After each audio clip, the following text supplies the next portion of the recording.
And again, when I boil all this down, the fact is Trump doesn't have anybody helping him. And I don't mean to portray him as helpless. Don't misunderstand. Again, I'm sorry for the redundancy, but, Obama could go out and say and do whatever he wanted, and the media is backing it up and supporting and making it look brilliant and normal. All day long, all night long, all week long, all month. With Trump, whatever he does, it's portrayed as insane, dangerous, risky, uninformed, stupid, or what have you. Who is out there countering that other than some of us in the alternative media? But it's a never-ending on, and there has to be a plan for this. That's why I think Trump ought to continue to go out and do rallies.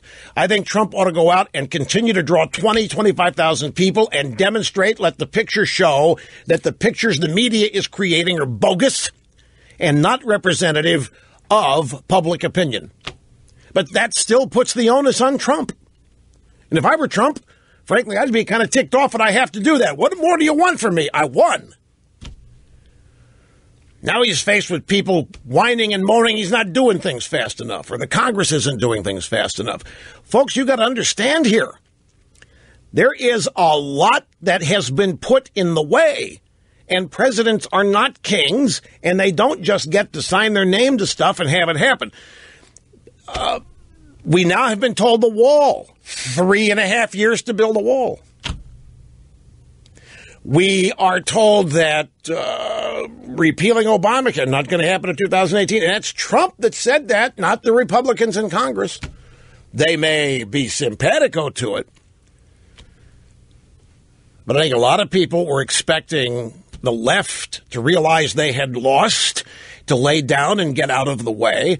And I tried to tell everybody that wasn't going to happen. You've got late night comedy shows and Saturday Night Live now given as much weight as standard day-to-day media network broadcasts. It is an onslaught. And there's a part of me that believes that all of this is leading to a continued backfire on the Democrats and on the left. I think they're going to continue to lose elections. There's a story. I have a story in the stack today. It's one of these deep in the weeds analysis of why they lost. And it's the most ridiculous thing. It goes on and on and on and on and on and on and on. And it never once mentioned that their ideas are rejected. It never once mentioned that the American people don't want their ideas. It never once mentions Obama.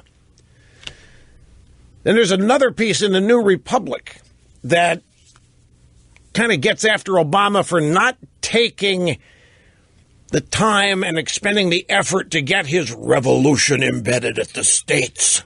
That Obama didn't care enough about the party. That Obama only cared about himself, and he didn't do enough to build the roots of his revolution. And I read that. And I thought, well, let him have that argument. But the same thing can be said right now of Trump.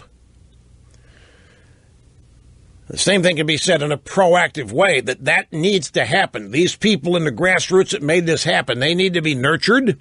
They need to be made to believe that what they did was real and matters and will continue to be and triumph if they do not jump ship, if they don't go wobbly, because that's what the left is all about. You're supposed to get so mad over this court ruling that you're supposed to give up. You are supposed to think, what's the point? We can't beat them. We beat them at the ballot box. They lose elections. They can't stop anything in the House. They can't stop anything in the Senate. And look, they're stopping Trump in the courts. We can't lose. And they want you to throw your hands up and quit and maybe move to New Zealand.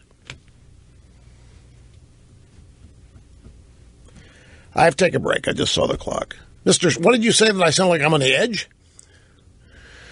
I am in total losing it. I sound like I'm that close to losing it. I am in total control. I have never been in more total control. I got a fast instant message here from my brother.